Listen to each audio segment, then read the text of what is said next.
my friend and colleague Heidi Morrison in the history department, and she then connected me with Linda Lee, who is involved in the Whiting Park Neighborhood Association, and then it got connected to another great colleague, Beth Moore, with the La Crosse Interfaith Shoulder to Shoulder Network, and through another colleague in the math department, I got to connect with Josh Hertel, who was also part of the Wygant-Hogan Neighborhood Association. So we started by, emailing around the incident, and I was very lucky to have a lot of, support from friends and colleagues. And we were trying to think of what we could do, that was going to have some kind of immediate impact, because, it was a question of, am I safe in my neighborhood? And safety obviously can come in a lot of different forms, but one of the things that I was questioning was, how welcome am I in this neighborhood, and what are, people's attitudes towards racial and ethnic diversity in the community. And so we decided to start a lawn sign campaign. And we really wanted there to be some sort of visual display of, people's support for racial and ethnic diversity in the community, and that, yes, these kinds of incidents happen, not just to me, but to so many others in so many different forms. But, to what extent are those incidents in the minority? To what extent do they actually represent what the vast majority think and believe? And so we felt like, even though a lawn sign campaign was by no means going to, eradicate systemic racism in the community, it was just one of many different tools that we had available to us. And, thanks to the leadership, especially of Josh Hertel, there was a GoFundMe campaign that was started to raise funds for the lawn signs. And I won't get too into sort of the politics of, the sign that we used and what went into that, but it was a negotiation, and it was a conversation also with the La Crosse Parks and Recs folks about, what kind of a sign represented the message that they wanted to convey about everyone being welcome in the parks. And so initially we had some lawn signs out in Wygant Park, and they were met with some resistance by, some individuals who had put up some counter signs saying these signs don't solve anything. But, it was a process of figuring out, who was going to ally with us, what were the terms around, the coalitions that we were going to form, and the messages that we wanted to convey. And we really just wanted the signs to be a reflection of the community's values. And so you'll see some of these all are welcome signs in the La Crosse public parks. Not all of the parks have them up yet, but that's a goal. And there's also been resistance and some vandalism in some of the parks, people tearing down signs, but the Parks and Recs folks, did their best to replace some of those signs as well. So it really is, a constant negotiation between, those who want to set a particular tone of inclusivity for the community, and those who somehow are threatened by that kind of diversity. And again, this isn't just about the incident that happened to my family, and we know that, the dispossession and violence against BIPOC folks comes in a lot of different forms, not just in La Crosse, but obviously around the country. When you look at statistics of policing of Black and brown boys in schools, racial bias, against people of color and women of color in particular in the healthcare system, whether you look at, the sort of demonization of Arab and Muslim men in, Hollywood films, or, state violence on the U.S.-Mexico border. The list goes on and on, right, of just the layers of violence that communities of color encounter. But we see this campaign really as one small part of a multi-pronged effort that so many activists across La Crosse, have been working on for decades. And, real kudos to those tireless efforts on the part of community activists. So I thank you so much for your time, and look forward to connecting with you all in the live session.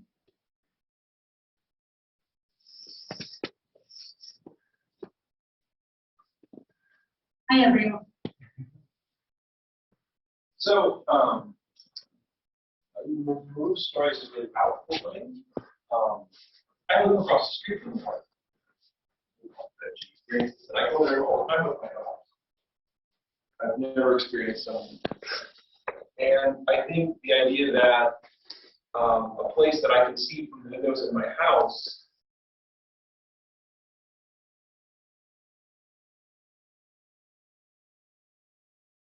really upset me. I can tell you that right away. That's why I got involved, because I was like, wow. And so we kind of came together to try to organize the campaign. And Maru kind of listed the folks who were involved. So Linda Lee, I think she's still president of the Black and Home Neighborhood Association.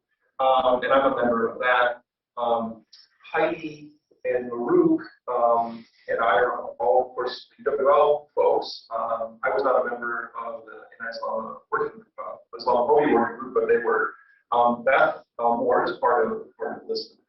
And so we all came together, right, very much similar to the story that Diana and you were talking about, like getting to know each other first and understanding how we might work together.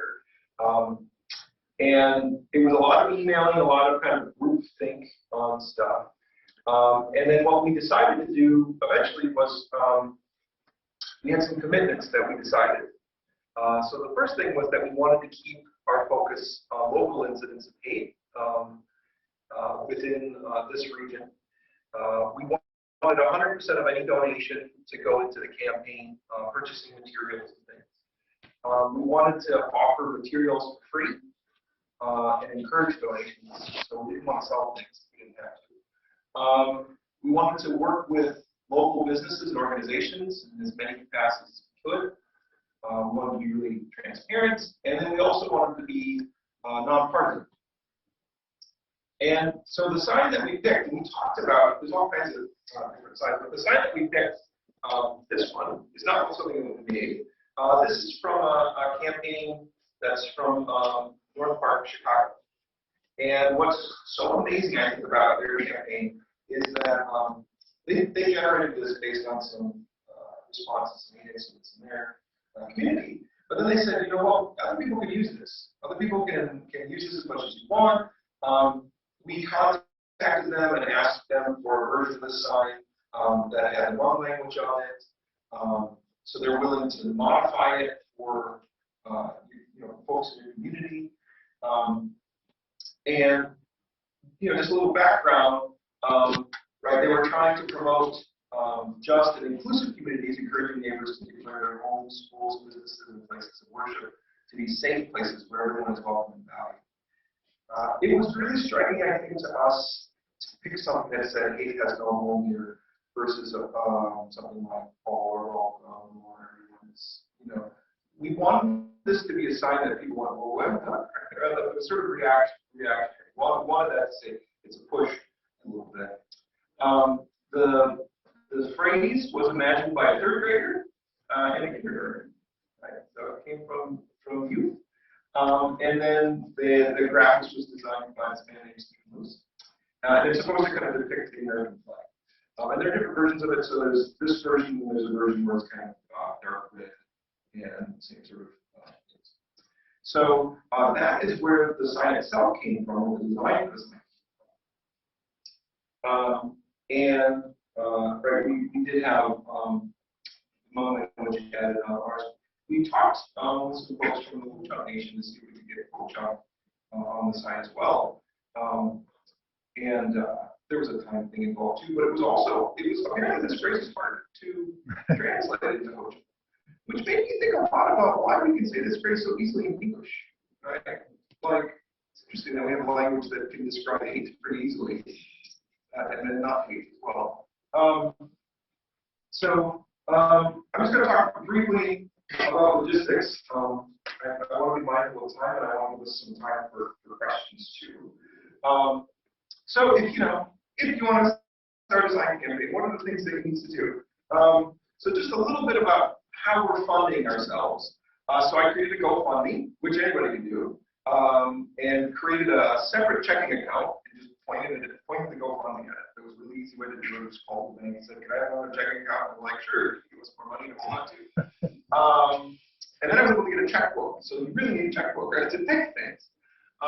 We survived through largely individual donations, but then we had some big gifts from some community organizations. So Listen has given us, I think, $1,000.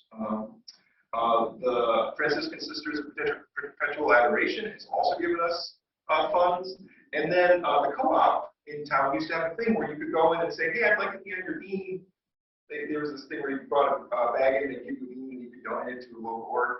And so we filled out the thing and they let us do on the bean thing. So we got a couple $100 from them. We also had a couple opportunities that the pandemic stopped, but we were going to be on the lacrosse soup rotation. So I think these are one of the things thinking about where you're going to get funding for this kind of stuff. Our materials. So Lacrosse Print has been all the print materials have come through them, and they have been incredible supporters for us.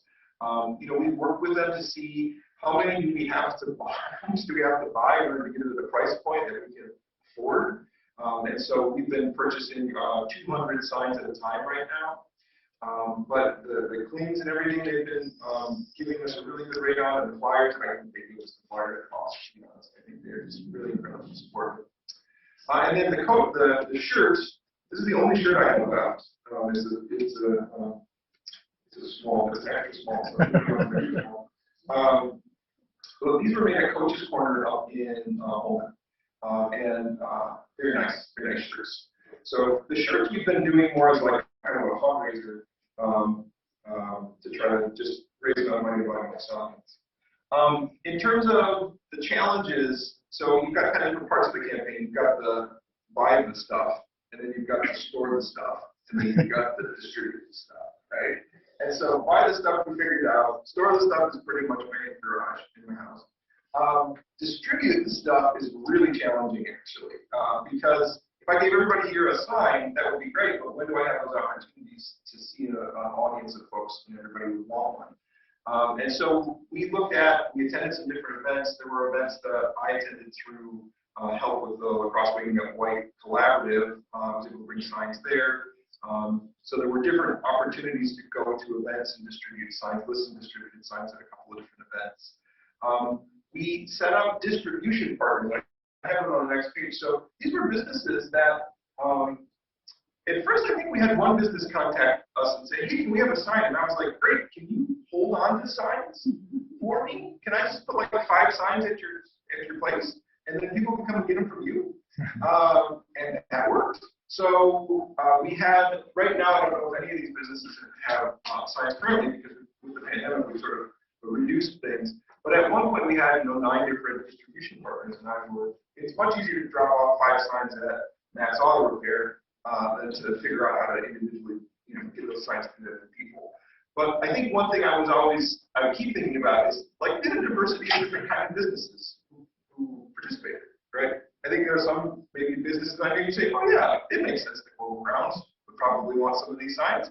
But then we've got other folks on here, so like chiropractic versus Crosse, right?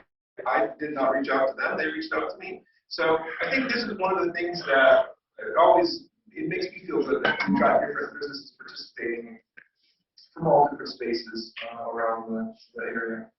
And then, yeah, individuals. I do a lot of, particularly when the pandemic started, I was doing a lot of, I'll leave it by my garage, right? You come and pick it up, kind of one-on-one delivery.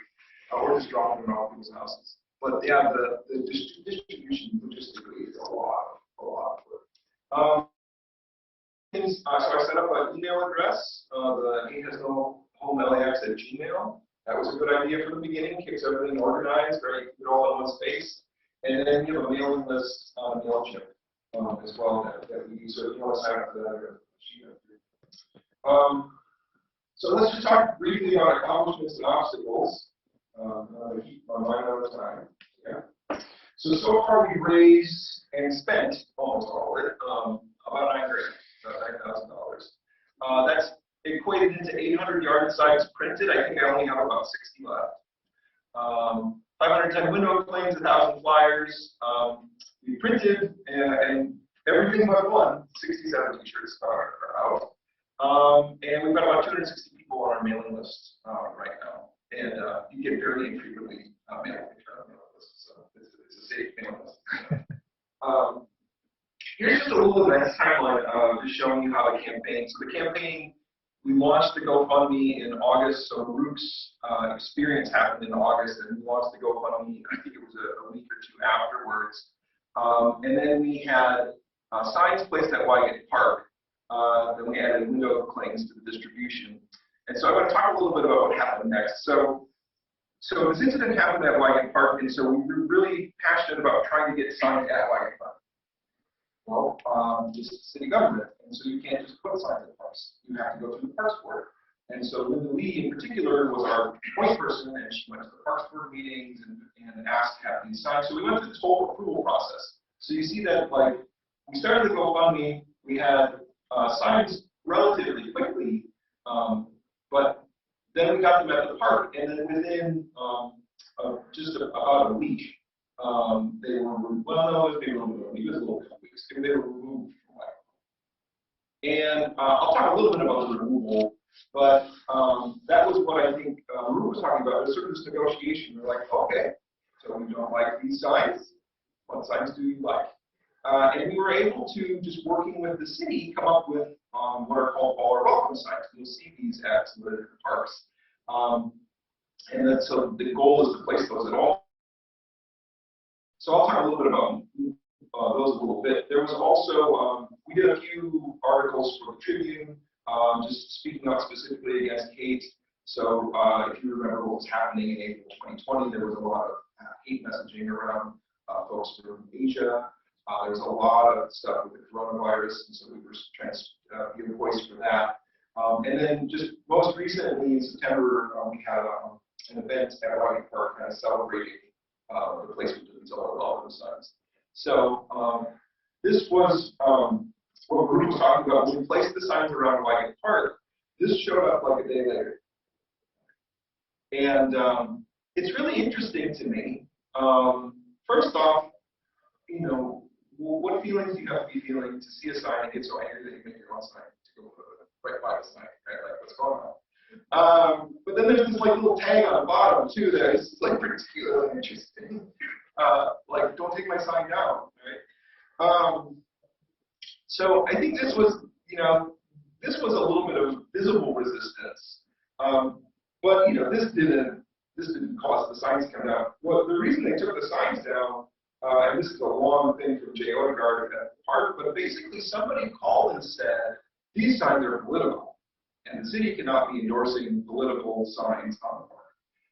Well, point of fact that they aren't political. I mean, they're not Democrat, they're not Republican, they're not from a That's not what this campaign is.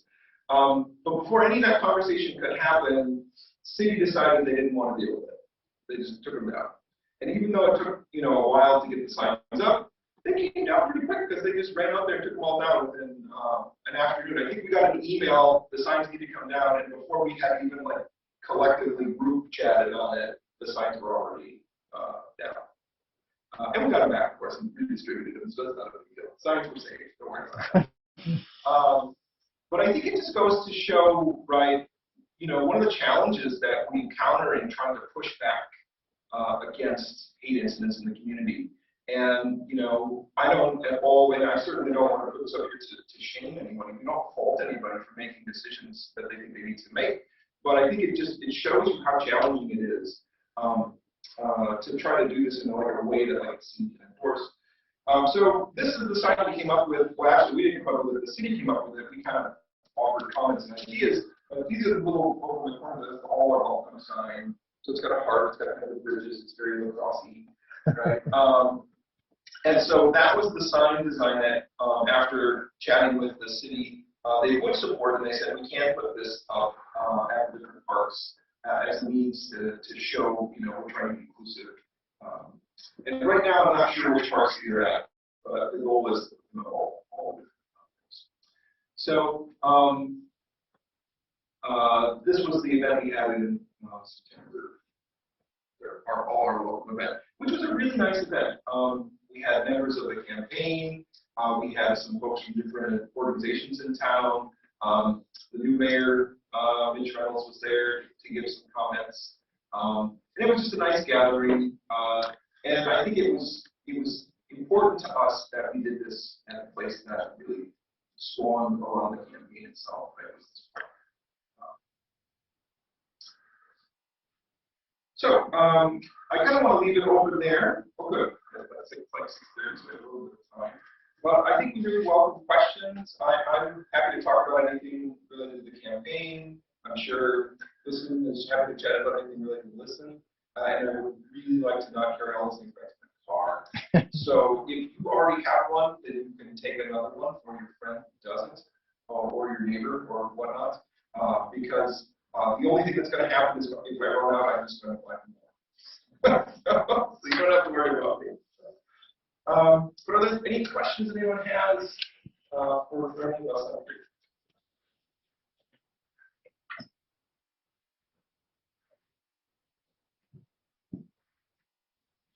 Yeah. I know that these campaigns to support to avoid the hate, right? So when I saw the first time the song, the first word that I read was hate. So in my mind, I was like, why they didn't write peace or love has home here instead to write hate? Because this metaphorical philosophy is say that the universe represents the no. So I was working with that, and then if I take the no out of the sentence, it say hate has home here. So I was thinking like why to use the word that we are trying to fight for. So I think that the science has to say love, peace has home here, instead to say hate, because that's the way that we are going to embody the main goal of the campaign. And if you go through the publicity, advertising, or all that stuff, as a journalist, we know that you never use a negative sentence to try to call the attention to your customers. So in this case, I think that the main word that we are looking for in this is to bring love or peace in the community. That would be the main word in the science. I'm really glad that I had the opportunity to come because I have been walking around with my dog, and every time that I see the sign, it's like, who are the guys that made this? I need to let them know that to change the phrase will be more effective than to use the hate in the song. That's just one thing. Well, and I really appreciate the question and perspective. So, I mean, we talked a lot about what are we trying to do with the summit. And to be clear, we were trying to push back. We were trying to trigger, right? And I think that's why this particular sign was chosen, because we really did see it as a thing where people would get pushed when they read it. But we talked a lot about this. Another one, it's got like 3 pieces to it. It's, there's another sign that we talked about as a group. But I think it's so well received, right? It's a point about like, what are you trying to do with the campaign, and what were we trying to do in our space? And I think one question I often ask myself is, who is the sign targeting? Right? We're in a majority white community, and I think we're wanting to wake up some white folks around us to go, what do you mean he has no hate around here? Like, oh no, there is. Right? And I think that's part of the messaging, at least in my mind. But I think this is not a, so it's not to disagree, it's to say that this is kind of conversations we were having. I know, listen, I don't know if you have thoughts or comments about if you had a different sentiment about me having no business here earlier. Yeah, where did that sign come from? Where did that phrase come from? Where that sign came from, in Rochester, Minnesota. Listen, but we wanted to reject or resist or renounce the evil that hatred was spewing, to say, no, we are against this. And say, yeah, he has no business here. We want, as business owners, we wanted them to put up that we will conduct business with people who are not engaging in this kind of dialogue on hatred. So. And I mean, even in this one, there's kind of a blending of hate has no business here, and then the all are welcome. It's all kind of working together. Because he has no business here, all are welcome. We want that to be the stronger message of love and acceptance, but we also want to push back at the hatred and the hate groups that have been growing in our community and nation. So.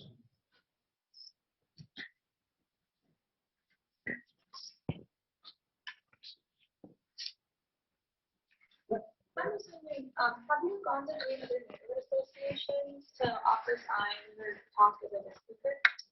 Yeah, so it was having gone to other neighborhood associations. Yeah, so I went and talked at the downtown neighborhood association. I chatted with the Grandview Emerson Neighborhood Association, which is currently. I communicated with the Homecoming Longfellow Neighborhood Association. And so, this is one of the things I think is neighborhood associations within La Crosse. I think it's a great opportunity for us to connect with neighbors, right? And that's how I was viewing it as well. And everybody wants to, the rollers, well, they took my signs, right? Like, so that was all I cared about.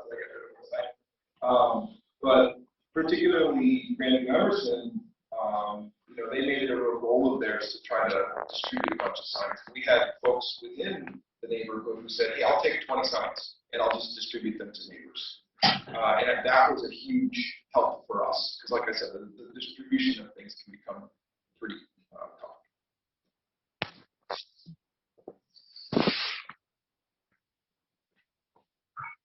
Any other questions?